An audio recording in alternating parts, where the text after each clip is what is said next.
अस्सलाम वालेकुम दोस्तों, मेरा नाम अशरफ चौधरी है। मैं फातिज बीतस हूँ। यानी मैं 18 साल तक दवाइयाँ खाता रहा, जक मारता रहा, लेकिन शुगर कंट्रोल नहीं होती थी। पर पिछले 2 साल से बगैर दवाइयों के मैं शुगर कंट्रोल कर चुका हूँ। और यही फन, यही जंतर मंतर, यही शुभ शुभ मैं पूरे पाकिस्तान को सिखा रहा हूँ। रमजान का महीना आ गया है। रोजा, इसके जो स्पिरिचुअल बेनिफिट्स हैं, जो रूहानी फायदे हैं, वो तो है ही हैं। आज मैं इस वीडियो में आपको इसके मेडिकल बेनिफिट्स, इसके जो तिब्बी फवायद है वो बताने लगा। मेरी वीडियो को मुकम्मल देखिएगा, आखिर तक देखिएगा, और दिल करे तो चैनल को भी लाजमी सब्सक्राइब कीजिएगा। दोस्तों, 2016 में एक जापानीज साइंटिस्ट हैं, उनका नाम है डॉक्टर योशिनोरी। स्पेलिंग यहाँ पे मैंने गलत आ गए, डॉक्टर योशिनोरी। इन्होंने रिसर्च की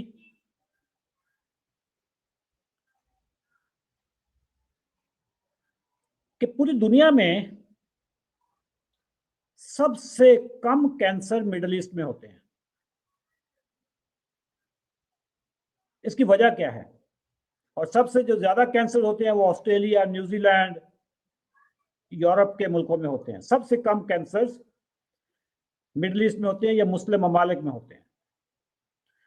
इसने तहकीक करनी शुरू की कि उसकी रीजन क्या है। पता चला कि मुसलमान, ये मिडिल ईस्ट है, यहाँ पे मुसलमान रहते हैं और मुसलमान रोजा रखते हैं।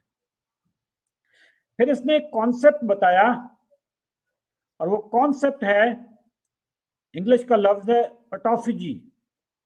ऑटोफेजी ऑटोफेजी का मतलब ये होता है कि आपकी बॉडी में मुर्दा सेल भी होते हैं और जिंदा सेल भी होते हैं। कैंसर जो है, जब बंदे को कैंसर हो जाता है तो जो मुर्दा सेल्स हैं, जो टॉक्सिक सेल्स हैं, वो बढ़ने शुरू हो जाते हैं, और जिंदा सेल्स को वो खाना शुरू कर देते हैं, फैलना शुरू कर देते हैं। रोजे की कंडीशन में होता क्या है कि आपके जो जिंदा सेल्स होते हैं, उनको चूंकि बाहर से खुराक नहीं मिलती, वो मुर्दा सेल्स को खाना शुरू कर देते हैं, जिससे कैंसर पीछे हटना शुरू हो जाता है। जो डेड सेल्स हैं वो खाए जाते हैं, और जिंदा सेल्स की वो खुराक बन जाते हैं। ये ऑटोफेजी का जो पूरा जो साइंस है कैनिबलिज्म का, कि डेड सेल्स को जिंदा सेल्स ने खा लिया।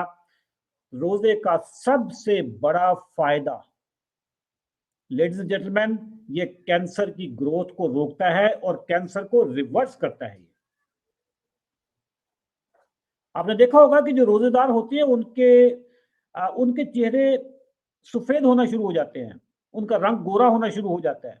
वो गोरा कहां से होता है? नूर क्यों चढ़ता है? वो नूर इसलिए चढ़ता है कि जो डेड सेल्स आपकी स्किन में हैं, वो खुराक बन जाते हैं जिंदा सेल्स की। क्योंकि बाहर से कोई खुराक आ नहीं रही होती, 14, 15, 16 घंटे का रोजा होता है, तो आपकी स्किन में जो डेड सेल्स होते हैं वो खुराक बन जाते हैं, वो खाए जाते हैं।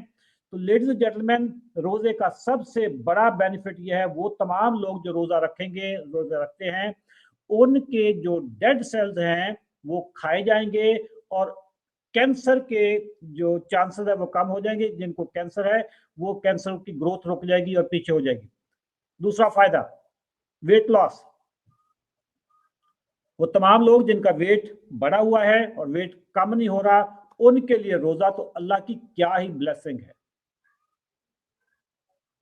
अगर आप अपना वजन कम करना चाहते हैं तो आप वो वाले रोजे रखें जो सुन्नत हैं। आप वो वाले रोजे रखें जो सहाबा किराम ने रखे थे। पाकिस्तानियों वाले रोजे नहीं रखने, जहां पे खाने का मुकाबला था। रोजे रखने हैं, खाने का मुकाबला नहीं है। वेट लॉस, दोस्तों, जब वेट लॉस में क्या होता है कि आपकी बॉडी फैट बर्निंग मोड में आ जाती है, जो चर्बी को पिघलाना शुरू कर देती है। इंसान के जिस्म में सबसे पहले जो चर्बी जमा होती है वो कहाँ होती है? वो होती है फैट, लिवर पे, जिसको फैटी लिवर कहते हैं। रोजा उन लोगों के लिए अल्लाह की अजीम नेमत है जिनको फैटी लिवर है। अगर आप अच्छे वाला रोजा रखेंगे, सही वाला रोजा रखेंगे, वो रोजा जो हम पे फर्ज है वो वाला रोजा रखेंगे, सुन्नत वाला रोजा रखेंगे, सहाबा कराम वाला रोजा रखेंगे, तो आपका फैटी लिवर भी खत्म हो जाएगा। चौथा फायदा, शुगर। वो तमाम लोग जिनको शुगर है रोजे रखें। मेरी अभी वीडियो आएगी, लेकिन कुछ मेडिसिन है, अगर वो मेडिसिन आप खाएंगे तो रोजा आप कभी भी नहीं रख सकें, क्योंकि आपको हाइपोग्लाइसीमिया में चला जाएगा। दोस्तों, शुगर क्यों होती है? शुगर होती है कि आपकी बॉडी में इंसुलिन लेवल हाई रहते हैं। ये सुन के हैरानी होगी बहुत सारे लोगों को। आप सुनते होंगे कि इंसुलिन कम होती है। इंसुलिन कम नहीं होती, टाइप 2 के लोगों में इंसुलिन कम नहीं होती, इंसुलिन हाई रहती है। हाइपर इंसुलिनीमिया। जब इंसुलिन हाई रहती है हर वक्त बॉडी में, तो इंसुलिन की मुजाहमत होती है। मॉडर्न साइंस इस वक्त ये कहती है, मॉडर्न साइंस इंसुलिन रेजिस्टेंस का इलाज ही रोजा बताती है। दुनिया में जितना काम इंटरमिटेंट फास्टिंग पे डॉक्टर जैसन फंग ने किया, किसी ने भी नहीं किया होगा। वो तमाम लोग जिनको शुगर है, जिनको इंसुलिन रेजिस्टेंस है, वो रोजा रखें। लेकिन फिर मैं बताता चलूं कि रोजा वो रखना होगा जो फर्ज वाला रोजा है, पाकिस्तानियों वाला रोजा नहीं रखना। दोस्तों, पांचवा फायदा, हार्ट हेल्थ। अगर आप अभी तक मेरी वीडियो देख रहे हैं तो इस चैनल को सब्सक्राइब कर दीजिए। मेरी बहुत सारी वीडियोस आ रही हैं डायबिटीज पे, मेरी बहुत सारी वीडियोस आ रही हैं फ्रीलांसिंग पे, सेल्स पे, मार्केटिंग पे। तो आप मेरे चैनल को सब्सक्राइब करेंगे तो आपको बहुत फायदा होगा। हार्ट हेल्थ, रोजा रखने से कोलेस्ट्रॉल कम हो जाता है, बीपी कम हो जाता है, ट्राइग्लिसराइड या खून में चर्बी होती है ये कम हो जाती है। जब खून में चर्बी कम होगी, कोलेस्ट्रॉल कम होगा, बीपी कम होगा, तो आपका दिल जवान हो जाएगा, आपकी दिल की जो सेहत है ये बेहतरीन हो जाएगी। दोस्तों, इम्यूनिटी, कुव्वत मुदाफरत आपकी रोजा रखने से बढ़ती है। वो जो हम बार बार बीमारियों का शिकार हो रहे होते हैं, वो बीमारियां इसलिए होती है कि हमारी कुव्वत मुदाफरत कम होती है। रोजा रखें, आपकी कुव्वत मुदाफरत बढ़ जाएगी। सातवां फायदा रोजा का, दुनिया में एंटी एजिंग, कि मेरी उम्र ज्यादा ना लगे, मैं ज्यादा बड़ा ना हो जाऊं, मैं दिखने में कम लगूं, ये एंटी एजिंग पे बहुत काम हो रहा है, बहुत महंगे सोल्यूशन बेचे जा रहे हैं।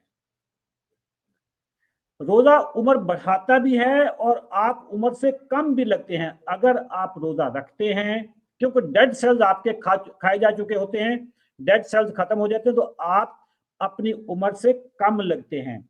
और रोजा उम्र बढ़ाने में भी बहुत रोल प्ले करता है। इसमें बहुत दफा तजर्बे हो चुके हैं कि वो चूहे जिनको रोजा रखवाया गया था उनकी उम्र ज्यादा निकली, जिनकी कैलोरीज को कम किया गया था उनकी उम्र ज्यादा निकली। इस पे बहुत तहकीक हो चुकी है लॉन्जिविटी पे, कि रोजे रखने वाले लोग लंबी उम्र जीते हैं। लेडीज एंड जेंटलमैन, हमारा 90 दिन का प्रोग्राम शुगर के खिलाफ जंग है, जिहाद है। 90 दिन में हम आपकी शुगर को कंट्रोल करवा देते हैं। आप जो स्क्रीन पे इस वक्त नंबर आ रहा है उस नंबर पे कांटेक्ट कीजिएगा, हमारे 90 दिन के प्रोग्राम में इनरोल हो जाएं। रोजा वो रखना है जो आखिरी नबी हजरत मोहम्मद सल्लल्लाहु अलैहि वसल्लम ने रखा था, जो सहाबा किराम ने रखा था। रोजा वो रखना है, अफ्तारी के ऊपर आपने टूट नहीं पड़ना, और सहरी आपने इतनी नहीं खानी कि सांस लेना मुश्किल हो जाए। दुआ में याद रखिएगा। अल्लाह हाफ़िज़।